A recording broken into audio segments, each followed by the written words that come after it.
Hey za mga ka-Berks! Babalik na naman, updating for No Rice Challenge. It's September 19 mga ka-Berks. Ayan. So ngayon lang ako ulit nakapag-update. Anong oras na? Bali, anong oras na nga doon? Bali mag-alas 4 na. Kanina kasing umaga, medyo hindi maganda ang aking araw. Ayan, so inaano ko lang siya, nire-revise ko lang to positivity. So ngayon may exam kami dahil gusto kong mauna dun kasi maniningil na naman tayo ulit para sa acquaintance. So halos hindi pa nagbabayad lahat and ano pa nga ba? Yun lang muna mga ka-Berks, wala talaga akong maisip. Basta mamaya na lang siguro.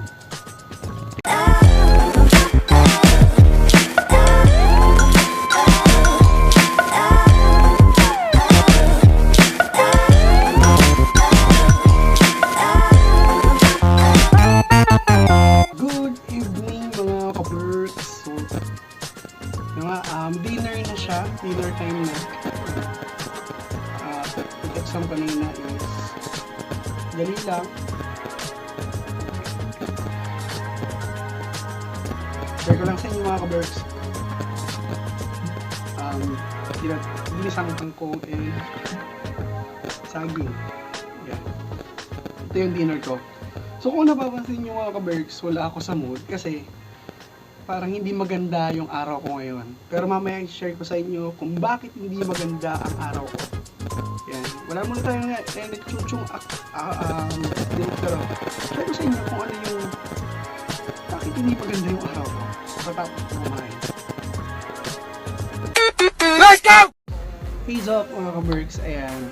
Tapos na ako mag-dinner and tapos na ako sa iba kong gawain. So, yun ang update ko. Pakunti lang to yung maghapon, yung September 19. So yung may share ko sa inyo. I don't care kung ano, share lang to sa mga manonood ng vlog ko. So, yun na nga mga ka-Berks, yung araw ko hindi masyadong maganda kasi may mga nangyari na hindi ko din inaasahan. Siguro, dahil sa init ng ulo ko, may mga bagay tayong nagagawa na hindi naman dapat sana mangyari. Ang hirap kasi mga ka-Berks sa isang sitwasyon na ginagawa mo lahat pero sa iba para wala lang. Hangga nag-e-effort ka pero hindi naman nila makita yung effort mo. Minsan minamasama, minsan hindi ko sila maintindihan kung gumawa ka ng tama, mali sa kanila. Gumawa ka ng mali, mali din sa kanila. Hindi ko alam kung saan ako lulugar sa point na yun. Mayroon kasing sitwasyon na hindi ko alam kung anong ginawa ko para magalit sila. And hindi ko din alam kung anong problema ba talaga. Hindi inaasahan, medyo nagkaroon ng problema sa mga kaibigan. Sa kaibigan ganun. Ang hirap kasi na ikaw yung concern, ikaw yung gumagawa, tapos sa iba parang pangit, parang hindi nila gusto. Ako kasi mga ka-Berks, concerned lang ako sa isa. Hindi ko na mention kung ano yun, pero hindi ko alam kung bakit parang ang sama ko sa ganun part na gusto ko lang naman magkaroon ng kaayusan and yung magkaintindihan lang, kumbaga may tama lang yung mga gagawin. Ayaw nila yung ginagawa ko, which is yun naman na makakabuti.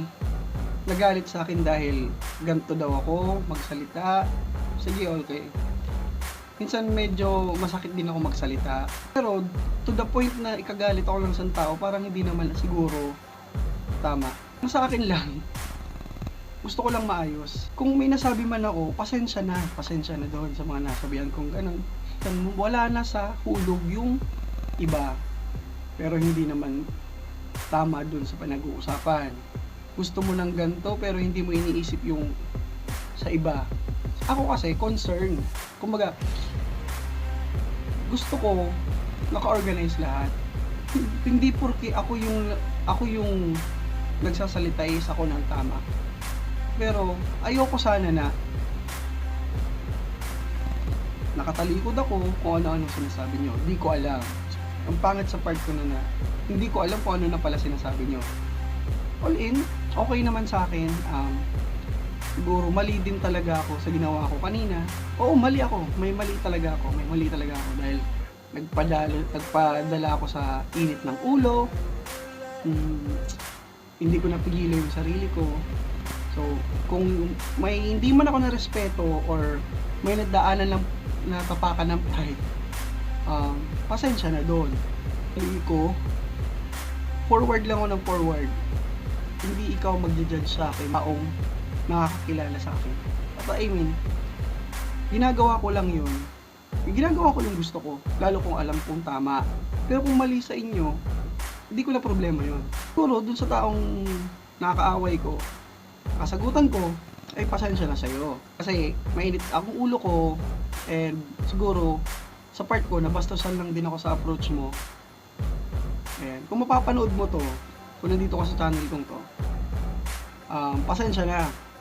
Hopefully, makapag-usap na maayos, and kahit hindi na maibalik yung samahan dati, at least, lesson learned. Kung meron akong gagawin, na alam kong tama, gagawin ko. Hindi ako gagawa ng mali na makakasira pa doon. Let's go! Yun na nga mga ka-Berks, ang hirap ng maghapon ngayon na di mo alam, madami na palang galit sa'yo, madami na palang sinasabi sa'yo. Puro ang gagawin ko na lang is hindi na lang ako makikialam. Bahala na kayo kung anong gusto nyong gawin. It's up to you guys. Kung kailangan nyo ako, I'm here. Kung wala, di okay lang. Sabihin nyo na lang sa akin ang personal. Huwag na kung kani-kanino. Yun lang yun. Kasi masama naman yung chinichismis mo ko. Diba? Kung galit ka sa akin, kimkiwin mo, bahala ka na, sa'yo na yan. Basta ako, mabubuhay ako sa kung anong gusto ko. Tuloy pa rin ako. Kahit magalit ka sa akin, wala akong pake. Bahala ka na. Nasa iyo na yan. Basta ako, approach mo ko, okay. Kung hindi, okay din sa akin. Let's go! 14 days na akong walang rice. Ayan. So, sana magtuloy-tuloy. Sana magkaroon ng improvement. And, yun. Parang ayoko na lang mag-isip ng problema ngayon. Gusto ko nang iiwas yung sarili ko sa problema para matuloy ko yung gusto kong mangyari sa buhay ko. Let's go!